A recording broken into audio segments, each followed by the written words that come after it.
Hey folks, thanks for being here. I've got this is honestly this is one of the best shows I've ever. This is gonna have so much news, important news crammed in your head. You're gonna be spitting up. It's like regurgitating little extra pieces of news. It's gonna be a little gross, but you'll appreciate it. I mean, for one thing, I'm gonna be reading, and it's a tough letter to read, but it needs to be done. A letter, handwritten letter from the guy in prison for leaking Vault 7, the largest internal CIA leak ever that revealed so many of the crimes and the tools that our CIA uses. And that letter is hard to hear, but again, it needs to be reported on. So I'm going to be going through that. I'm going to be talking about evidence, the numbers, the breakdown of how exactly the U.S.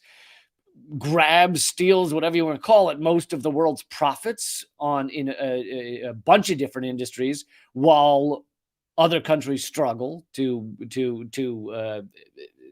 feed their people, take care of their people. The U.S. is just sucking all of the profits around the globe. That continues to this day, even though the U.S. empire is not to the level of it used to be, the level that it used to be in terms of maybe extraction of the world's profits and resources, but that very much continues today. And so I'm going to get into that and what it means for your average American as well.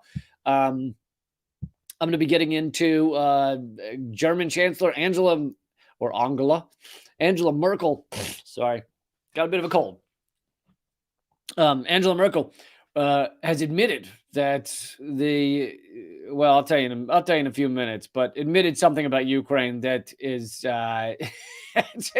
it really is a game changer, and it's I mean, it should change even people that have stood by the fucking liberal lie, the propaganda about Ukraine, the proxy war going on there. This admission should change their view as to what's going on there, even if you stuck by it till now.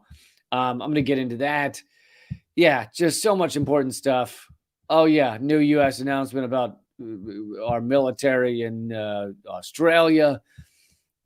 But all right, so that's a quick rundown of and more. But let's just dive in here. I say that at the beginning of every show, like I don't always just dive in. I mean, so I don't know. It doesn't need to be said. It's one of those things. It's like when someone asks you how you're doing and you realize, and that you turns out they don't really want to know how you're doing. It was like, oh, I just say how you're doing. I don't mean how are you doing. I don't give a shit. A lot of people do that these days. Anyway, but I want to start with, by the way, hit subscribe, hit thumbs up. Please, when you hit subscribe, make sure you click the bell icon, because that's the only way YouTube will ever tell you about my stuff. And I've broken 30,000 subscribers on Rumble, which is a fairly new channel for me. I haven't been on Rumble that long, but rumble.com/LeeCamp. And I hope I'd be great to break 40 sometime soon. So help me do that. But all right. So here's a breakdown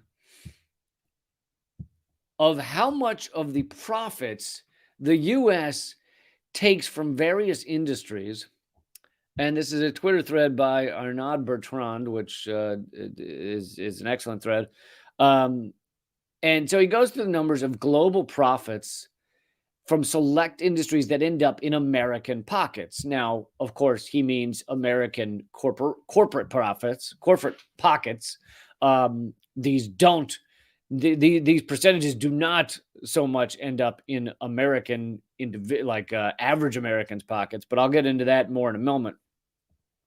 But this is how much ends up in Americans' pockets. This is global. So of the global aerospace and defense, so war industry, 92% goes back to America. Of the media, 81% of those profits go back to America. Pharmaceuticals, 50%. Hardware and software, 77%. Electronics, 46%. Financial services, 67%. And here are some of the charts. The charts are breathtakingly boring. But if you wanted to see that they exist, then I'll show them to you. But But that's what you want from your facts, is you want boring charts that are then saying something important. So there's the chart, and he says, in fact, the only industry where the U.S. doesn't extract the most profits, the only industry where the U.S. think about that, the only industry where the U.S. doesn't extract the most profits, meaning even when the U.S. is a lower percentage, so let's say 30 some percent, it's still the highest percentage of any country in that industry. And so he says the only industry where the U.S. doesn't extract the most profits is banking. We're second to China. And then he reminds us that the U.S. is 4% of the world's population.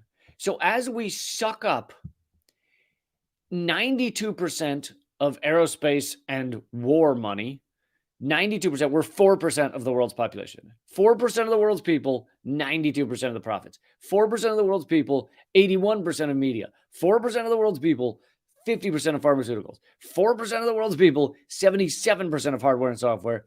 4% of the world's people, 46% of electronics. And 4% of the world's people, financial services, 67%. So we are a tiny number of the world's population, only 4%. And yet we are, and I have never even heard these numbers really talked about. I mean, I've heard obviously of the US extracting a lot of profit, extracting a lot of resources around the world, but I've never heard these numbers put this way, which is so important and it should be talked about a lot more. But like I'm saying, this is the first I've actually, heard these all laid out. Really is just amazing. And in terms of the 4% of the world's people, I think it's also important to say, well, how much of these profits actually get to the average American? A tiny amount, right, of these profits. So when we say that, let's say aerospace and defense, aerospace and war, defense is a fucking euphemism. When we say aerospace and war, 92% of the world's profits go to America, the country. Of that, how many are going to largely the richest of the rich? What percentage? Now, I don't know that number, but it's most of it.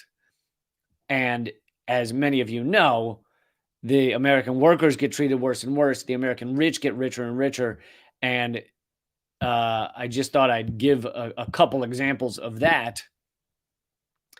How hard the U.S. American is struggling. Some of the latest surveys, 1 in 2 Americans say they're struggling financially. 1 in 2.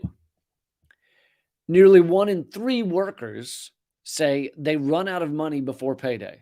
1 in 3 workers in America. So you have 50% of Americans say they're struggling. You have 1 in 3 workers saying they run out before payday. I know an old statistic was that 50% of Americans said they couldn't get through a $500 to $1,000 emergency without going into debt. And the latest numbers are that 38 million Americans are below the poverty line. So I guess that would be a little over 10%, maybe 12% or something, but that includes children. So of working adults, that's a much higher percentage, but 38 million below the poverty line. So while all of this money that we were just discussing gets sucked out of the world, out of the globe to America, those profits then get parsed out and sucked mainly to the richest Americans. So really what these charts are is showing what percentage of these industries the ruling class, the elite rich class of Americans are sucking out of the world. And so he goes on to say what's even more troubling is that most industries, the share of the profits going to Americans has been growing over time, not shrinking. About 35% of the world's 500 top companies are American. Again, 4% of the world's population. But Americans own about 46% of the shares of those 500 top firms. So even for the companies that are not American, Americans still own a large percentage of the shares of those companies. By contrast, 15% of the world's top firms are Chinese, but the Chinese own only about 6% of the top 500 firms.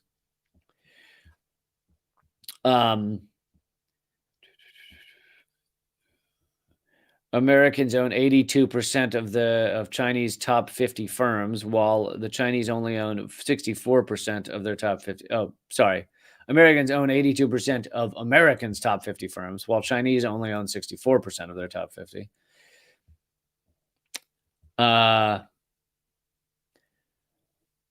Much of the profits from Chinese exports go to Americans. Chinese exports, well, I'm going to skip over those numbers, but it's just too many numbers. Making myself dizzy. But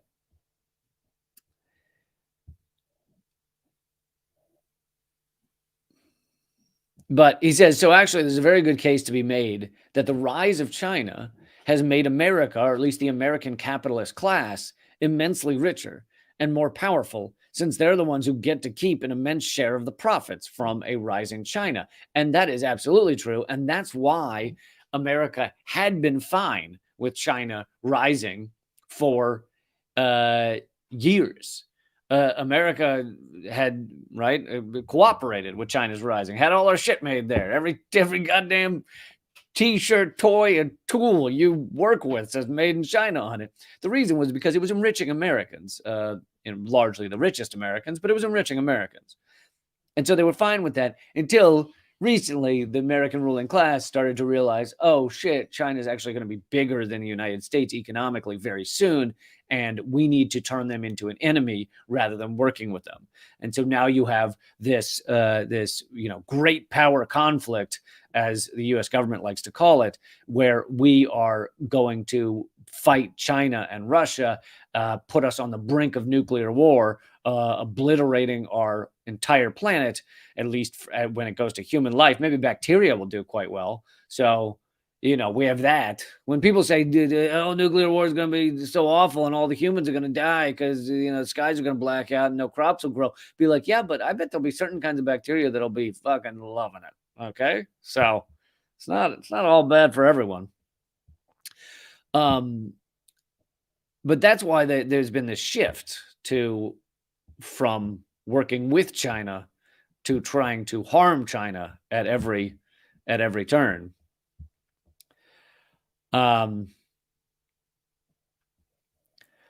He concludes, we always speak about inequality between rich and poor, but rarely about this. How can a country with 4% of the world's population get to extract such a disproportionate share of the planet's profits? Do we all work for Americans? But what he does not get into is what I already mentioned, which is that even as America sucks, so many, and you can put a period at the end of sucks if you like. Even as America sucks, so much of the profits, and resources as well, but profits out of the world, those profits then largely go to the richest Americans. So you have a tiny, tiny group of people extracting the profits and the resources and the life force. I mean, a lot of this is labor, right? So labor is your life force. It is if you're spending a lot of your day at a job, that is your life force. That is your life energy. So there is a tiny group of American billionaires and multi-millionaires. I don't even know what the 1% is now, but I'm sure it's multiple millions of dollars. There's a tiny group of human beings in America that are extracting the resources, the profits, and the life force out of so many humans, most of the humans around the globe. And that's what these numbers show. And it's just amazing that people still think, oh, this system is fine. This is great. All we need to do to fix this system is recycle our plastic bags and we'll be doing great. No, that's not. You have to evolve past capitalism. We have to get to a system that actually respects the environment, respects human beings, each and every human being. Doesn't matter what class you were born into, doesn't matter where you went to school, where daddy got you in at school. That doesn't matter. You have to have a system that respects the fucking the air, the streams, the trees, and each individual person, instead of one where a tiny number of individuals are able to treat this world like both a piggy bank and a toilet, and just destroy things as they suck up all the profits, the life force, the clean air, the clean water. And I think these numbers just show that brilliantly. Even for those who want to disagree with me and go, well, I like America and I like the way we live and everything. Well, just be honest with yourself. That okay, you can make that argument, but just say we Americans suck up most of the profits, resources, and life forces of everybody else around the globe, and I feel that is right. Just say that sentence. All these right wingers, all these fucking Republicans, and if you watch me for 10 seconds, I trash the Democrats equally, but all these right wingers across America, I'm not even talking about politicians right now, all these right wingers across America that want to say, fuck America, love it or leave it, fuck immigrants, da, da, da. Okay, just be honest. Just say we Americans suck up most of the resources, the profits, the clean water, the clean air, the clean lumber, and shit out a polluted world. And I think that is right. Just say that. Then we can have that discussion. Okay, you think that's right. I think that's wrong. Let's discuss that. Somebody's in the comments saying Lee is worth $1 to $5 million. That is absolutely not true. But thank you for lying about me in your fucking comment threads. I saw there's these great things. Oh my God, there's these great things on. Every once in a while, I'll get a Google alert that one of these celebrity find out facts about Lee Camp or how much Lee Camp is worth or whatever, and they're hilarious on multiple levels. How wrong they are, but they're clearly written by bots because it's not even. It's like broken English. It's like. And then the besides the fact that it just blatantly lies about how much money I have or I've made or whatever, it's he's a multimillionaire, all this bullshit.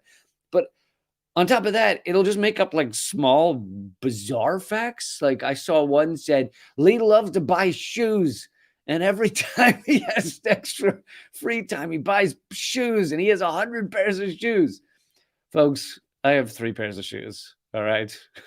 One's a pair of boots, one's a pair of flip-flops, one's a pair of fucking running shoes. And that is it. So it's hilarious. Another one said, and this is also how you can know it's a bot. I also saw one said, maybe it was the same one, said, Lee is 6'3" or something like that, which I'm not. I'm 5'10", 5'10 and a half maybe. Lee's 6'3", but he looks regular height when he's with his friends or something like that. It's like, what the fuck are you talking about? But so maybe it was because of one of these bullshit pages that I then got an email from a fucking private helicopter service that said, it was like an email supposedly to my assistant. Don't have an assistant that answers my emails. It said, hey, I hear you handle Lee Camp. Would you like to get a private helicopter service for him? And I'm like, dude, how much do you think being a fucking YouTuber, a censored and banned YouTuber pays? Jesus Christ. All right. Anyway, sorry to go off on a tangent. Yeah, the private helicopters that I can afford on my $5 donations at on locals, which, by the way, folks, you should join Locals. You can go to leecamp.net, or you can click the red button on Rumble and join my Locals page so that I can increase from 3 pairs of shoes to 4 and increase my height to 6'3". I can have some surgery done to do that. All right, so let's move on to the war in Ukraine. This amazing admission by Angela Merkel. She no longer rules Germany with an iron fist. She's no longer the head of Germany, the chancellor, but former German Chancellor Angela Merkel, in an interview with the German newspaper Die Zeit, said the 2014 Minsk agreement was an attempt to give Ukraine time. They used that time to get stronger, which you can see today. Ukraine of 2014, 2015 is not Ukraine of today. Okay, now you may not realize this if you don't know much about the Minsk agreement, but many of you know that the war in Ukraine did not begin in this past February. It began in many ways in 2014 when the U.S. fostered the Maidan coup, putting in power a U.S. favorable government, and almost immediately, or maybe immediately, the Nazis that were part of the Ukrainian military, I am certain they're not all of the Ukrainian military, but there are very powerful Nazi forces. Zelensky has Nazi guards around him with insignia on their jackets. Anyway, they began attacking people in the Donbass region who considered themselves Russian. Now, there are many people in the Donbass region of Ukraine who are Russian culturally. They speak Russian. They consider themselves Russian. They have Russian passports. Often they have 2 passports, Russian and Ukrainian. They have much family in Russia. So there were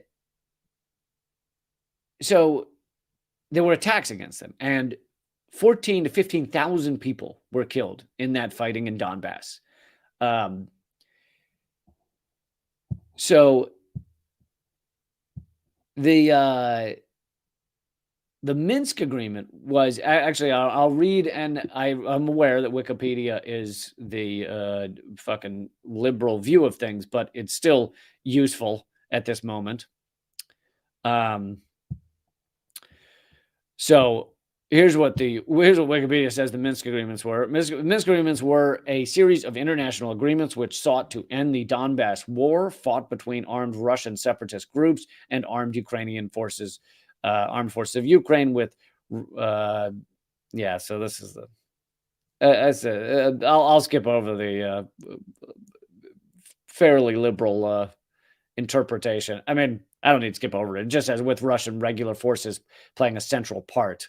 I don't know about that, but the first known as the Minsk Protocol was drafted in 2014 by the Trilateral Contact Group of Ukraine, consisting of Ukraine, Russia, and the Organization for Security and Cooperation in Europe, with mediation by the leaders of France and Germany. Now, France and Germany at this time, and it continued up until recently, were very close economic partners with Russia, getting much of their energy from them and working with them on a variety of things, which is really how the world should work, right? Working together, So after extensive talks in Minsk, the agreement was signed September 2014 by representatives of the Trilateral Contact Group without recognition of their status by the then leaders of the Donetsk People's Republic and the Luhansk People's Republic. That's the Donbass region. This agreement followed multiple previous attempts to stop fighting in the region. So then there was so the fighting did not stop, and then Minsk II was signed. Now, the Minsk agreements gave a bunch of promises to Russia that, Ukraine wouldn't become part of NATO and that arms would not be shipped into Ukraine and things like that. So it gave a lot of promises to Russia. And they were all broken, which is why Russia ultimately, and by the way, I'm opposed to the Russian invasion. I'm opposed to war of all kinds. So, I have never said, yay, go Russia, kill people. But this is a proxy war. This is U.S. versus Russia, and Russia was pushed to this point. You can believe both things. You can be opposed to the invasion, and also understand how it got pushed to this point. But anyway,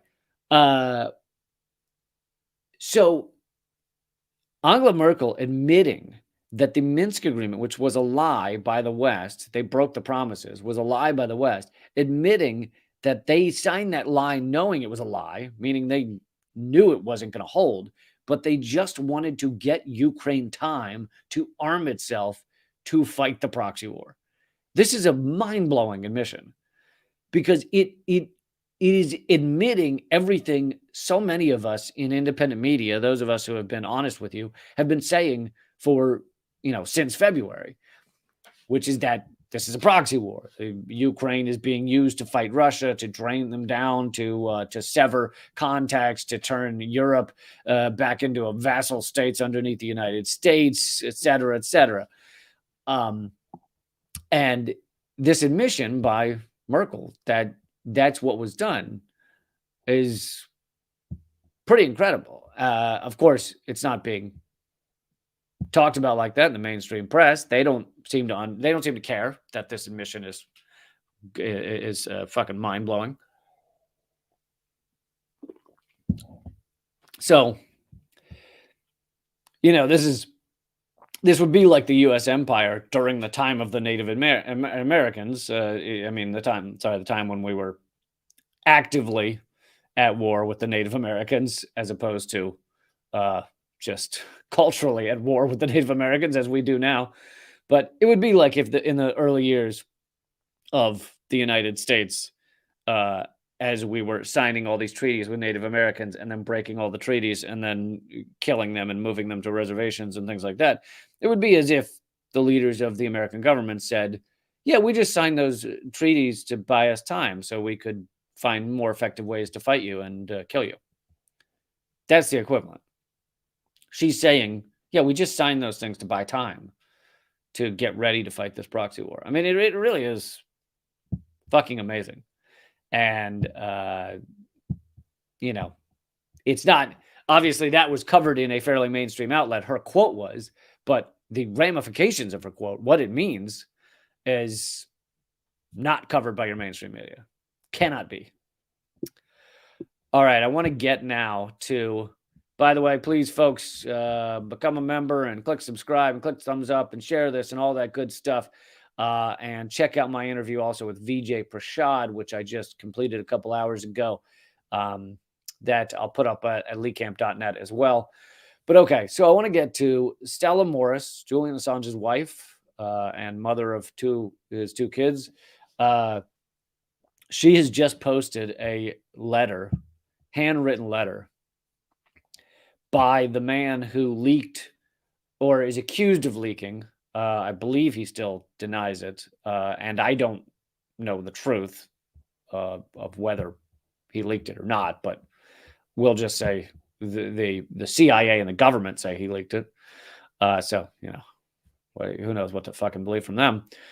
But the guy who's accused of leaking Vault 7 to WikiLeaks. Vault 7, as I mentioned earlier, was that mind-blowing leak that showed exactly what the CIA's been up to, the CIA tools, the CIA efforts. It was just, for example, it showed that the CIA could and was spying on people, including Americans, by listening through their smart TVs. Didn't have to turn the TV on. You could have a dark, sitting dormant TV in your apartment. That's a smart TV, one of the ones where you talk to it and you say, turn on TV, go to channel fucking softcore porn or whatever, and you can yell things at it. They could listen through those without turning them on. I don't know that the turning on matters, because if they're listening while it's turned on, that's still problematic, but whatever. I guess it'd be tough because you'd have to hear the game show like fucking talking while the people in the apartment are talking, or the house. So yeah, you get a little noise pollution. Can you fucking tone out Drew Carey talking about The Price is Right while these people, I'm trying to listen to. But so anyway, they can listen to you through your smart TV, and they do. Now, I'm not saying they fucking listen to every American. They listen to the ones they have interest in.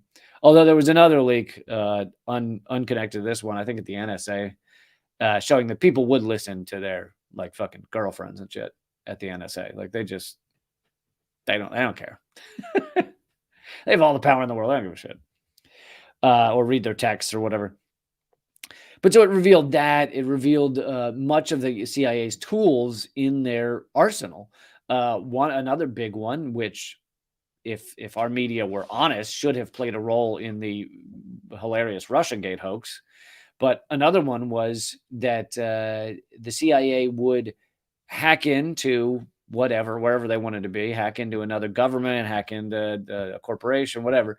And they had tools that would leave footprints, they call them, or fingerprints, but of another country. So they hack in and to whatever, and in the code is left little fingerprints that tell people investigating later who did the hack. They investigate and they find little Russian letters. That was one of the main ones. I'm using Russian because that was one of the main ones they would use. So then they go, oh, it's the Russians did the hacking. Well, no, it was the CIA with a tool that left Russian letters in the hacking details, or Chinese or whatever. But that was another one of the tools they had. And so this comes out from WikiLeaks, and there was tons of other stuff, but it was just phenomenally embarrassing to the CIA, and it just made them look awful. It also showed they had backdoors into all kinds of programs and things and computers, and just made them look incompetent and stupid and criminal and all of those things. So what does the CIA do? But they grab the guy they claim did it, whether he did or not. Whether he did or not, it doesn't matter, because this is what they've done to him is criminal and disgusting. And I mean, if he did leak it, he should be a whistleblower, revealing the crimes of the CIA. But so right now he's in prison in the U.S. His name is Joshua Schultz. Actually, the New York Times called Vault 7 the largest loss of classified documents in the agency's history and a huge embarrassment for the CIA officials. After his conviction, the Department of Justice called it one of the most, after Joshua Schultz's conviction, one of the most brazen and damaging acts of espionage in American history. So he was tried and convicted. And again, whether it was him or not, it shouldn't matter. He should be a whistleblower. He should be treated like Ellsberg, who's now viewed as a hero. But here's a letter, and I got to warn you, it's hard to hear. But and I might not get every word right because it's handwritten. But he says, so he writes it, dear Judge, the judge that's overseeing his case. Beginning Monday, December 19, 2022, I'm engaging in a hunger strike for an end to this barbaric, indefinite, solitary confinement. For the past 4 years, I have been tortured in an American concentration camp, which is in no way an exaggeration. Confined to a parking space or two, meaning size, for 24 hours a day, 7 days a week, speakers blasting 24/7. So clearly, I mean, that is a form of torture. So clearly they're not just imprisoning him, they're also torturing him. But imprisonment is torture, but besides that, they're torturing him. Bright, interminable lights 24/7, starvation from skipped meals and reduced food, no access to normal leisure activities afforded every day to death row inmates in the Western Hemisphere, no library, no access to books, no access to television, no access to radio, limited to no phone minutes, commissary, recreation, absolutely zero human contact whatsoever. We are to spend our time 24 hours each day, every day, sitting in our torture cages, twiddling our thumbs. It is maddening. It is unimaginable pain and suffering. It is immoral, despicable, and downright evil and inhumane. No human being is meant to live his entire life in a steel cage and concrete box the size of a parking space with no outside contact. There are laws against this treatment if it were a dog or an animal. But when the United States imposes this torture on a man, then it's called justice.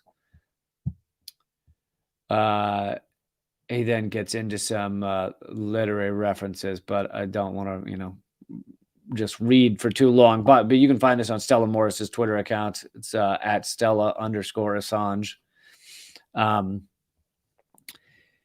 He says the deprivation of meaningful social contact and positive environmental situation characteristic of solitary confinement subjects prisoners to grave psychological and physiological harms. And of course he's right. It's straight up torture to be concealed in a cell. He says, I want to die. I can actually feel myself losing my mind through this torture. I have not known an atom's worth of joy or happiness, but my abject pain and suffering. Truly, the torture is worse than any torment of the body. I would gladly switch places with a Jew in Auschwitz in 1942. At least they were allowed to die. I would be the first in the gas chamber. And again, this is, not easy to hear. And enthusiastically put my mouth on the nozzle. I would voluntarily take the suffering and painful death over the interminable torture and painful life in solitary confinement. Some things are for far worse than death. I want to die. And, it's weird to hear a reference to Auschwitz like that, but I think he was just speaking quite literally that, in a concentration camp in the 1940s, he could have killed himself, whereas now he doesn't have the ability to kill himself in this cage. And I mean, Jesus Christ, this is the country we're supposed to be proud of. This is the country we're supposed to wave the flag for. This is the country we're supposed to say, hey, we're better than other countries. We don't treat people like that.